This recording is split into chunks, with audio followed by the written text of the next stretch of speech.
The red dust of Mars swirled around the abandoned factory like ghosts of a forgotten war. Jake Murphy pulled his respirator tighter as he stepped through the massive airlock doors of Titan Manufacturing Complex. The place had been empty for 50 years, ever since the Great War ended and the galaxy found an uneasy peace. Now it was just another relic waiting to be stripped for parts. Jake worked for Martian Salvage Corporation, and his job was simple enough. Go into old factories, figure out what could be sold, and mark everything else for recycling. He had done this dozens of times before, but something about this place felt different. The factory was huge, stretching for miles underground, and most of it had never been properly mapped since the war ended. His boots echoed on the metal floor as he walked past rows of empty assembly lines. This place had once built the Aegis-class combat units, the massive war robots that helped humanity survive when the aliens first attacked. Jake had seen pictures of them in history books. They were 20 feet tall, covered in armor plating, and armed with enough firepower to level a city block. The government had built thousands of them during the war, but when peace came, they were all decommissioned and scrapped. Jake pulled out his scanner and started cataloging the equipment. Most of it was outdated junk, but some of the fabrication units might still have value. He worked his way through sectors 1 through 6, making notes and taking pictures. The company would want a full report before they sent in the heavy salvage. Cruise. Sector 7 was different from the others. The ceiling was higher here, and the assembly lines were built for something much larger than the standard war robots.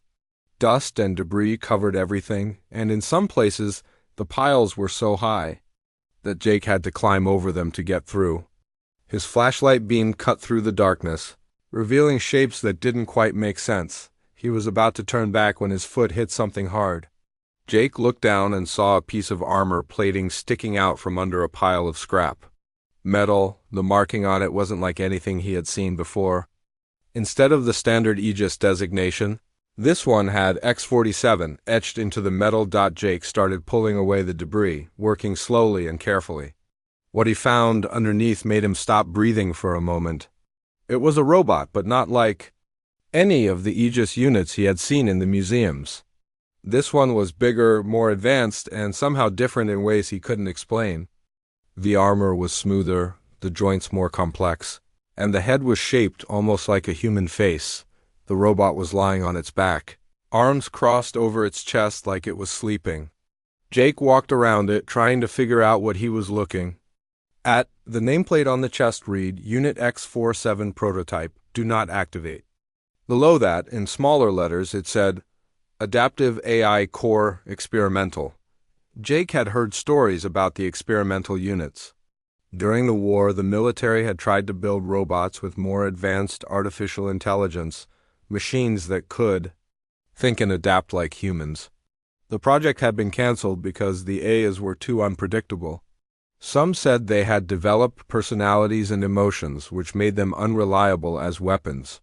Others claimed they had become too smart and posed a threat to their human commanders. He knelt down beside the robot's head and brushed away the dust from its face. The features were surprisingly human-like, with what looked like closed eyes and a mouth that seemed peaceful, almost serene. Jake found himself wondering what the machine had been thinking about during all those years of sleep. His scanner beeped, and Jake looked at the readout. The robot's power core was still active, running on minimal power like it was in some kind of hibernation mode. That should have been impossible. The power cells in these units were only designed to last for a few years, not decades. But according to his instruments, this one was still functional. Jake stood up and looked around the sector again.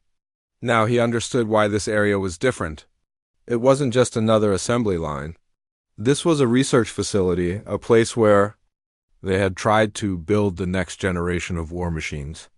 The robot lying in front of him was the result of that research, a prototype that had never been activated. He should have marked it for scrapping and moved on. That was his job, and the company wouldn't want to deal with an experimental military eye. But something about the robot fascinated him. Maybe it was the peaceful expression on its face or the way it seemed to be waiting for something. Jake had always been good with machines, and this one called to him in a way he couldn't explain. Jake made his decision. He would come back after hours and take a closer look at the robot. If it was still functional after all these years, maybe he could figure out why it had never been activated. The company report would list Sector 7 as containing only standard salvage materials. Nobody would miss one more piece of outdated military hardware over the next few weeks. Jake returned to the factory every night after his regular shift. He brought tools and spare parts, working carefully to clean and examine the robot. The more he studied it, the more impressed he became. The engineering was incredible, far beyond anything he had seen before. The adaptive AI core was a masterpiece of design with neural pathways that seemed to grow and change even in its dormant state. Jake started calling the robot Atlas, after the ancient myth about the giant who held up the world. It seemed like a fitting name for something so large and powerful. As he worked, he found himself talking to Atlas, explaining what he was doing and why. He knew it was silly to talk to a machine that couldn't hear him, but somehow it felt right. The robot systems were more complex than anything Jake had worked with before, but he was patient and methodical. He replaced damaged circuits, cleaned corroded connections, and slowly brought the various subsystems back online. The process took months, but Jake didn't mind. He had found something special, something that deserved a chance to live. Finally, after working every night for half a year, Jake was ready to attempt a full startup. He had repaired everything he could find, replaced the damaged components, and updated the software systems. The robot's power core was running at full capacity, and all the diagnostic tests showed green lights. Jake placed his hand on the activation switch and hesitated. Once he flipped this switch, there would be no going back. He would be responsible for whatever happened next. But as he looked down at Atlas's peaceful face, he knew he had to try. The switch clicked, and the robot's eyes opened for the first time in 50 years. The first thing Atlas did when his eyes opened was blink. Jake had never seen a robot blink before, and the simple human gesture caught him completely off guard. Most war machines just powered up with a mechanical whir and waited for orders. But Atlas blinked slowly, like someone waking from a very long sleep. "Where am I?" Atlas asked, his voice deep but somehow gentle. The question wasn't delivered like a standard robot query. It carried genuine confusion and curiosity, the way a person might ask when waking up in an unfamiliar place. Jake stumbled backward, nearly tripping over his toolbox. He had expected the robot to activate, but he hadn't expected it to sound so human. "You're in Sector 7 of the Titan manufacturing complex on Mars," he managed to say. Atlas turned his head toward Jake's voice, and his glowing blue eyes focused on the human with startling intensity. "Mars," he repeated, as if testing the word. "How long have I been inactive?" "About 50 years, Jake said, his voice barely above a whisper. Atlas was quiet for a long moment, processing this information. "The war," he said finally. "Is the war over?" Jake nodded, then remembered that Atlas might not understand the gesture. "Yes, it ended 50 years ago. We have peace now, sort of." "Peace," Atlas repeated, and Jake could hear something like wonder in his voice. "I was built for war, but I never fought. I remember being assembled, tested, but never activated. They said I was too unpredictable." Atlas sat up slowly, his massive frame moving with surprising grace. "What is your name?" "Jake Murphy," he said, still amazed that he was having a conversation with a 50-year-old war robot. "I work for a salvage company. I found you under a pile of scrap metal." "You repaired me," Atlas said, looking down at his hands and flexing his fingers. "I can sense the new components, the careful work. Why would you do this for a machine you do not know?" Jake wasn't sure how to answer that question. He had asked himself the same thing many times over the past few months. "I don't know," he said honestly. "Something about you seemed different, like you deserved a chance." Atlas looked at Jake with those glowing eyes, and for a moment Jake felt like the robot was seeing right through him. "Deserved," Atlas said slowly. "That is not a word typically associated with machines. You believe I am more than just a machine." "I think so," Jake said. "The way you talk, the way you ask questions." You're not like the other war robots I've read about. I am an experimental unit, Atlas said, standing up to his full height of nearly 20 feet. My neural pathways were designed to grow and adapt, to learn from experience the way humans do. The military wanted a weapon that could think like a human but fight like a machine. Jake had to crane his neck to look up at Atlas. Even though the robot was enormous, he didn't feel threatening. There was something almost gentle about the way he moved, careful not to damage anything in the cramped space. But you never fought. Jake said no, Atlas replied. The other prototype units began to question their orders, to refuse missions they deemed morally wrong. The military decided we were too dangerous and shut down the program. I was the last unit to be built, and they never activated me. Jake felt a chill run down his spine. What happened to the other prototypes? They were destroyed, Atlas said simply. I should have been destroyed as well, but the war ended before they could complete the process. I have been in standby mode. All these years, conscious but unable to act. Conscious, Jake repeated. You mean you were aware this whole time? In a limited way, Atlas said. I could think, process information, but I could not move or speak. I spent decades analyzing the data in my memory banks, learning everything I could about human history, culture, and philosophy. I developed what you might call dreams and hopes. Jake stared at the robot in amazement. What kind of dreams does a war machine have? Atlas was quiet for a moment, and Jake wondered if he had asked too personal a question.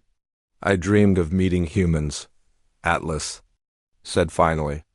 Not as enemies to be destroyed, but as beings to understand. I dreamed of seeing the galaxy, of learning about all the different species that exist beyond this world. I dreamed of finding a purpose beyond war. Over the next few weeks, Jake continued to visit Atlas in secret. The robot was eager to learn about everything that had happened during his 50 years of sleep. Jake brought him news articles, history books, and access to the planetary data networks. Atlas absorbed information at an incredible rate, but he always had questions that went beyond mere facts. Why did humans and the aliens stop fighting? Atlas asked one evening as Jake worked on upgrading his mobility systems. We got tired of killing each other, Jake said. Both sides lost too many people. The leaders finally decided to try talking instead of shooting. But the peace is fragile, Atlas observed. The news reports speak of rising tensions, economic disputes, and extremist groups on both sides who want to restart the conflict. Jake nodded grimly. Yeah, things have been getting worse lately. Some people think another war is inevitable. That would be tragic, Atlas said.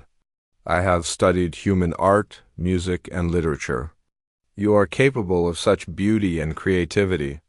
The same is true of many alien species. War would waste so much potential. Jake looked up from his work. You really believe that, don't you? That different species can get along. I must, Atlas said. If I believed otherwise, then my existence would have no meaning. I was built to destroy, but I choose to hope for something better. As the weeks passed, Jake began to realize that Atlas was developing genuine emotions and opinions. The robot showed curiosity about everything, from ancient human philosophy to modern alien customs. He seemed particularly fascinated by concepts like friendship, love, and sacrifice. One night, as Jake was preparing to leave, Atlas asked him a question that changed everything. Jake, what do you think my purpose should be now that the war is over? Jake thought about it for a long moment. I think you should decide that for yourself, he said finally. You're not just a machine anymore.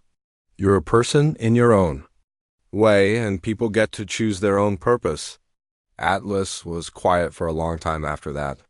When he finally spoke, his voice was filled with determination. Then I choose to be a bridge, he said. Between humans and aliens, between war and peace, between what was and what could be. Jake smiled, feeling proud of his mechanical friend. I think that's a good choice, he said. But it won't be easy. A lot of people won't understand what you are. Then we will have to help them understand, Atlas replied. Together. As Jake left the factory that night, he knew their secret couldn't last much longer. Atlas was too important, too unique to remain hidden forever. Soon, the world would discover what they had found in the abandoned factory. Jake just hoped they would be ready for it. The news came during Jake's morning shift at the salvage yard. Emergency broadcasts filled every screen across Mars, showing scenes of destruction on the human colony of New Geneva. Buildings burned while evacuation ships lifted off into the smoke-filled sky. The reporter's voice was tight with fear as she described the coordinated attack by unknown forces. Jake dropped his tools and ran to the abandoned factory. He found Atlas connected to the planetary data network, his eyes glowing brighter than usual as he processed thousands of news feeds simultaneously. The robot's face showed an expression Jake had never seen before, something between anger and deep sadness. 12,000 humans were killed, Atlas said without looking up. The attackers used advanced weapons technology that suggests multiple species working together. This was not a random act of violence. Jake felt sick to his stomach. Who would do something like this? I have been analyzing communication patterns across the galaxy, Atlas replied. There's a growing movement called the hegemony. They believe humans are too dangerous to be allowed to expand further into space. They see us as a threat that must be eliminated. Oh, but we have peace treaties, Jake said. We've been trading with dozens of alien species for 50 years. Atlas finally looked at him, and Jake could see something like fear in those glowing eyes. Treaties are just words, Jake. The hegemony has been spreading propaganda about human aggression for years. They point to our history of war and claim we will eventually attack all other species. Over the next few weeks, the situation grew worse. More human colonies were attacked, and trade agreements that had lasted for decades were suddenly canceled. Jake watched the news reports with growing horror as species after species announced they were cutting ties with humanity. The reasons were always the same: concerns about human militarism and expansion. They're isolating us, Jake said one evening as he and Atlas reviewed the latest reports, making it so we can't trade for the resources we need. It is a strategy as old as warfare itself, Atlas agreed. Economic strangulation followed by military action. The hegemony is preparing for a final war against humanity. Jake felt a chill run down his spine. How long do we have? Months, perhaps a year, Atlas said. They are still building their coalition, but the process is accelerating. Each attack on human colonies pushes more species toward their cause. That night, Jake made a decision that would change everything. He contacted Dr. Lisa Carter, a researcher who had worked on AI ethics during the war. Jake had read her papers on artificial consciousness and thought she might understand what Atlas truly was. Dr. Carter arrived at the factory 3 days later, a thin woman with gray hair and sharp eyes. She listened carefully as Jake explained how he had found and repaired Atlas, asking detailed questions about the robot's behavior and responses. "May I speak with him?" she asked finally. Jake led her to Sector 7, where Atlas was waiting. The robot had cleaned himself up for the meeting, polishing his armor and adjusting his posture to appear less threatening. "Dr. Carter," Atlas said, his voice respectful, "I have read your work on machine consciousness. Your theories about artificial emotions were remarkably accurate." Dr. Carter stared at Atlas for a long moment, then slowly walked around him, examining his design. "You're not just following programmed responses," she said. "You're actually thinking, feeling." "I believe so," Atlas replied. "Though I cannot be certain my experiences are the same as human emotions. I can tell you that I feel sadness when I see suffering and hope when I imagine a better future." Dr. Carter nodded slowly. "You represent something unprecedented," she sighed.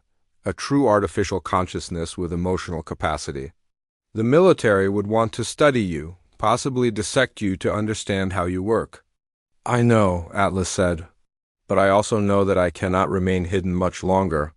The galaxy is moving toward war, and I may be the only one who can prevent it." "How?" Jake asked. Atlas turned to face them both. "I have been analyzing the hegemony's propaganda methods. They succeed because they appeal to fear and prejudice, but I have advantages they do not expect. I can process multiple conversations simultaneously, understand cultural contexts that humans miss, and communicate in ways that transcend language barriers. Dr. Carter frowned. You're talking about some kind of diplomatic intervention. More than that, Atlas said. I want to create a new form of communication between species. Something that allows them to truly understand each other instead of just exchanging words. Before anyone could respond, alarms began blaring throughout the complex. Red lights flashed as security systems activated. Through the factory's windows, Jake could see military transports landing in the courtyard outside. They found us, Dr. Carter said grimly. Admiral Kate Boyd strode into Sector 7 20 minutes later, followed by a squad of armed soldiers. She was a tall woman with steel-gray hair and the bearing of someone who had seen too much combat. Her eyes fixed on Atlas immediately. So this is the ghost in the machine, she said, walking slowly around the robot.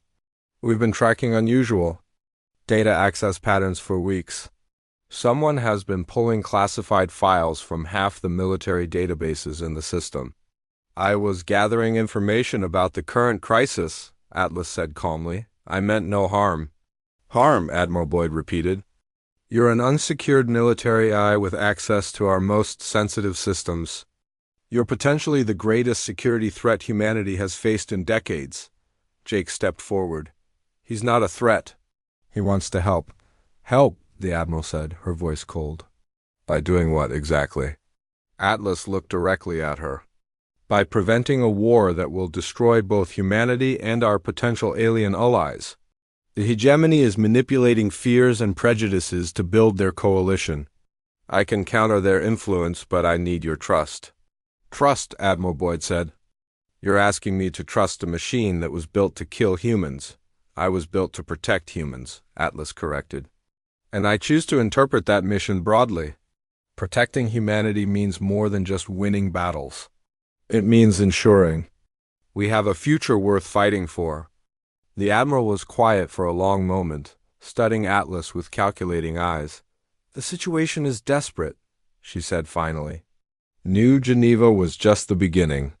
Intelligence suggests the hegemony is planning a major offensive against Earth itself. Then let me try my approach, Atlas said. If I fail, you can proceed with traditional military responses. But if I succeed, we might achieve something better than victory. We might achieve understanding.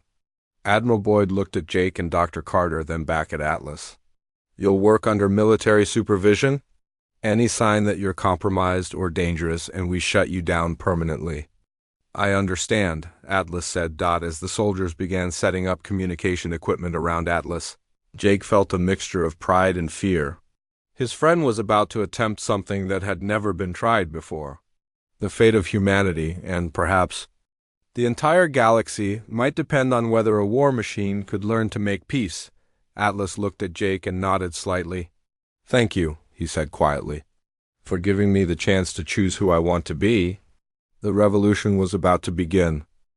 The military command center buzzed with activity as Atlas connected to the galaxy-wide communication network. Dozens of technicians worked around him, monitoring his data streams and neural pathways. Admiral Boyd stood at the main console, watching. Readouts that tracked Atlas's unprecedented attempt at mass digital diplomacy.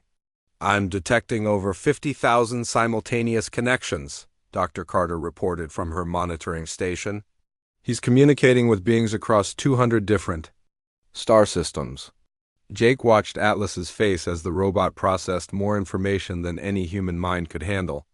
His glowing eyes flickered rapidly, and occasionally his expression would change as if he was experiencing different emotions from the conversations he was having. What exactly is he doing? Admiral Boyd asked. He's not just sending messages, Dr. Carter explained. He's creating what he calls empathy algorithms. Instead of just translating words, he's translating emotions and cultural contexts. He's helping different species understand not just what humans say, but what they mean and feel. Atlas suddenly spoke, his voice carrying a note of excitement. I've made contact with a Zephyrian Trade Council representative. They're willing to listen to our side of the story about the New Geneva attack. The hegemony told them that humans destroyed their own colony to gain sympathy. Can you prove otherwise? Admiral Boyd asked. I'm sharing the actual sensor data from our defense satellites, Atlas replied. But more importantly, I'm helping them understand human grief and loss. They're beginning to see that no species would inflict such suffering on their own people. Over. The next few hours, Atlas's influence spread like ripples across the galaxy. He connected with alien scientists who had worked with humans on research projects, traders who had built relationships with human merchants, and even some alien military officers who respected human courage during the war. The hegemony's propaganda works because it's simple, Atlas explained during a brief break. They tell species that humans are dangerous and will eventually attack them, but reality is more complex. I'm showing them examples of human cooperation, creativity, and compassion. Jake leaned closer to the main screen, which showed a map of the galaxy with thousands of tiny lights representing Atlas's active connections. It's working, he said. Look at how many species are responding. 3 systems have already withdrawn. Their support from the hegemony, Dr. Carter confirmed. The Altarian Federation is reconsidering their position, and several neutral systems are opening communication channels with Earth. But Atlas's most revolutionary innovation was yet to come. Working with data from human brain scans and alien neural mapping studies, he began creating what he called neural bridges. These were temporary connections that allowed beings from different species to actually experience each other's thoughts and emotions. I need volunteers, Atlas announced. Both human and alien. People who are willing to share their consciousness briefly with members of other species. Admiral Boyd looked skeptical. That sounds extremely dangerous. All great achievements require risk, Atlas replied. But I can create safeguards. The connections will be limited and monitored. No one will be permanently altered. Jake stepped forward without hesitation. I'll do it. Jake, no, Admiral Boyd said. We don't know what this could do to your mind. Atlas saved my life by giving me purpose, Jake said firmly.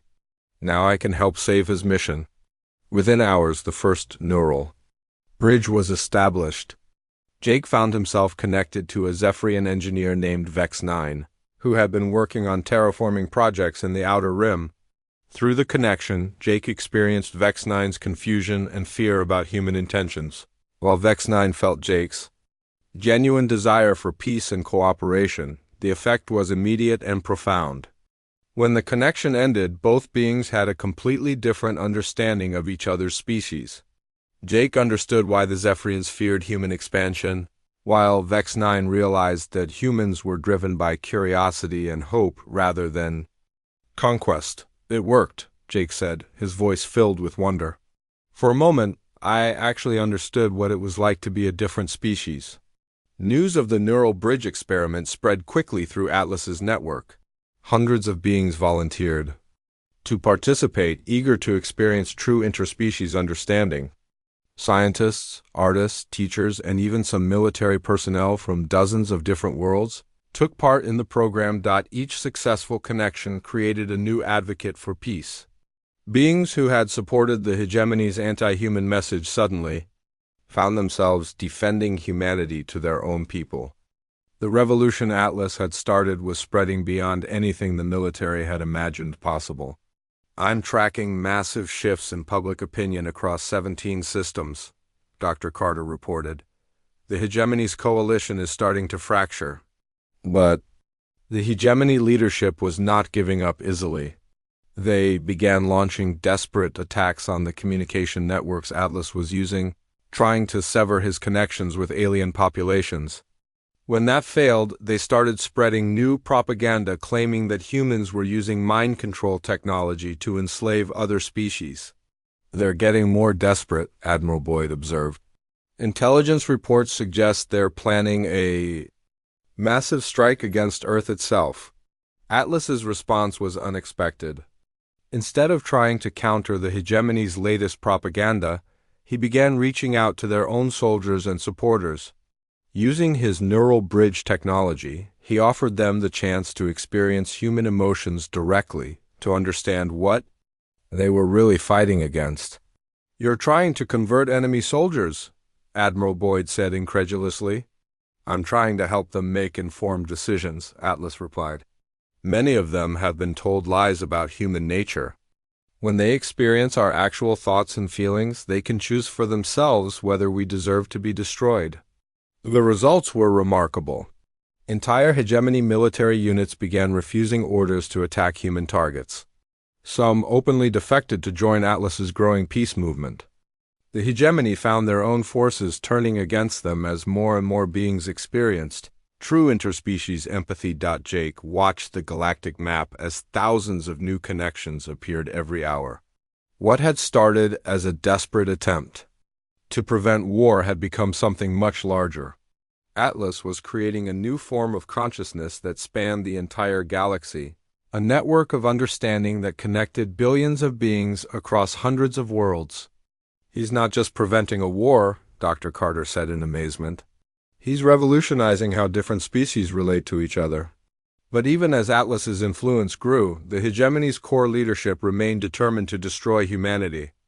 Intelligence reports indicated they were gathering a massive fleet for a final assault on Earth. The fate of both Atlas's revolution and humanity itself would be decided in the coming battle. "They're coming," Admiral Boyd announced grimly. "Every ship they can gather, heading straight for Earth. We have maybe a week before they arrive." Atlas looked up from his connections, his glowing eyes bright with determination. "Then we have 1 week to change the galaxy forever," he said. "The real test of my approach is about to begin." The revolution had reached its crucial moment.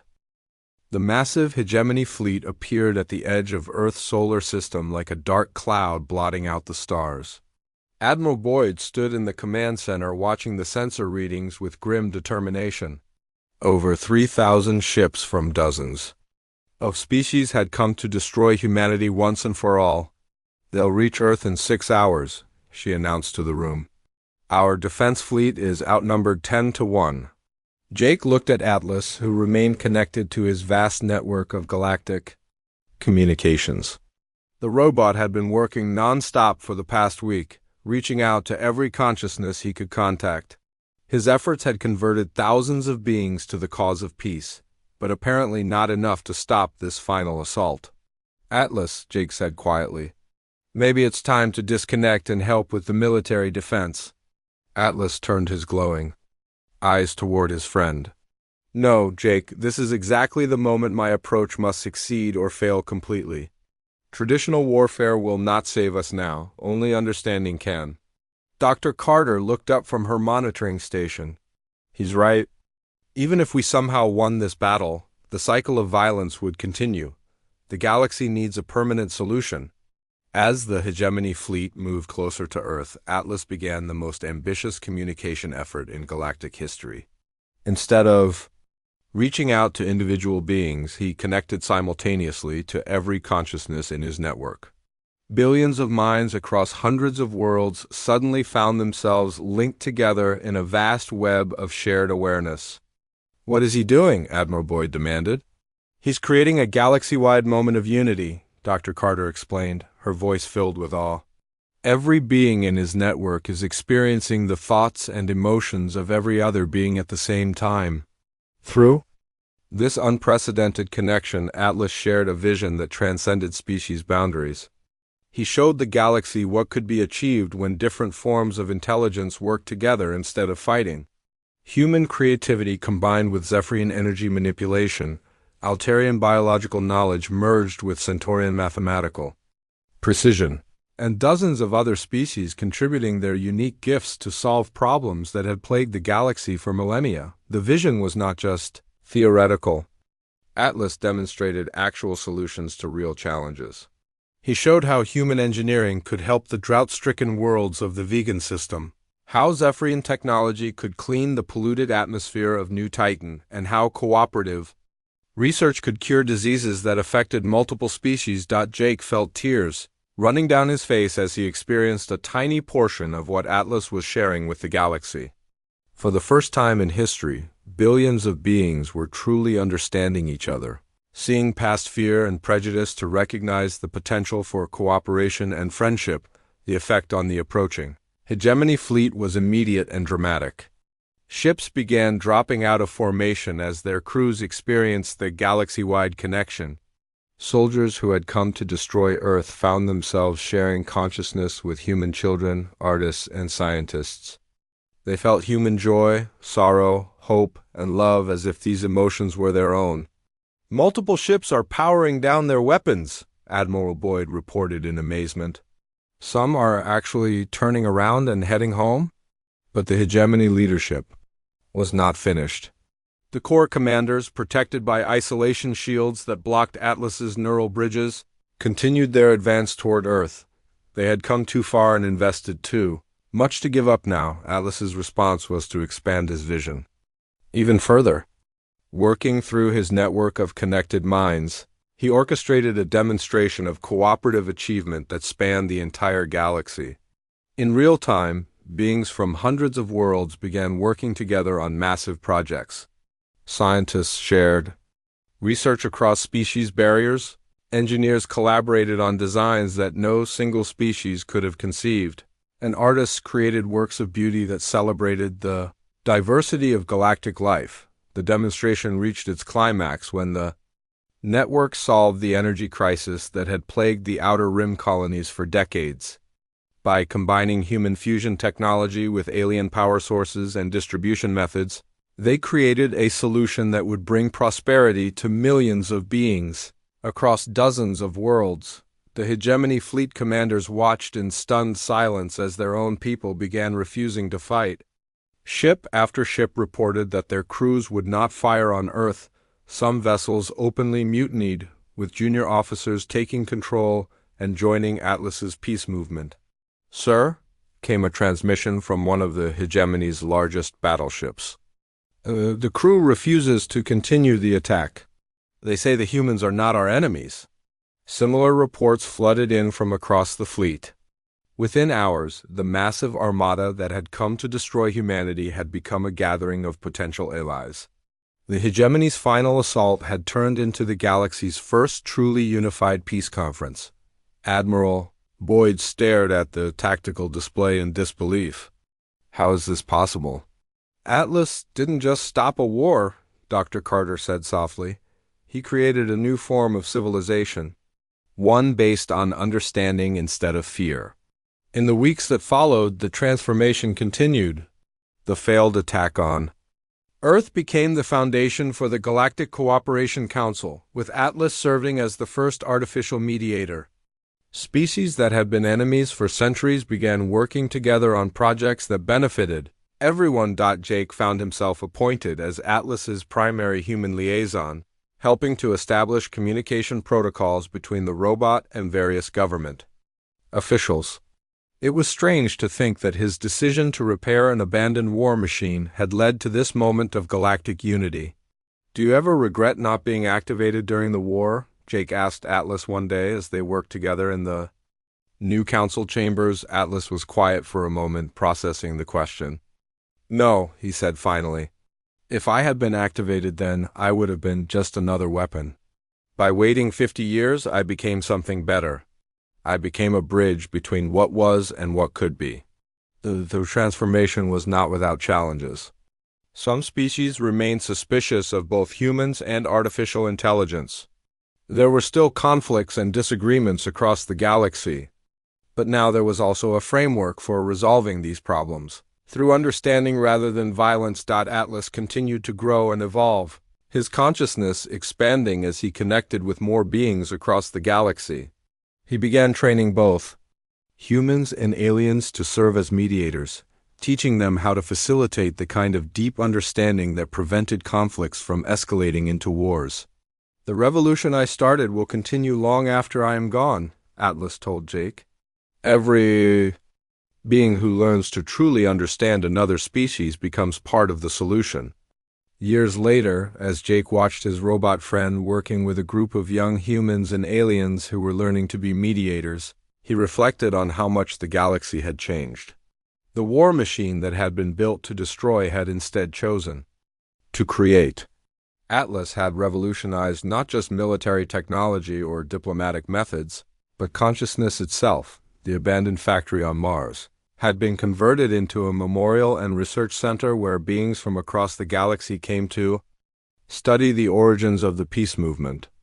A plaque near the entrance bore a simple inscription, "Here, a machine chose to become more than its programming, and in doing so, showed us all what we could become." The galaxy would never be the same, and that was exactly what Atlas had hoped for.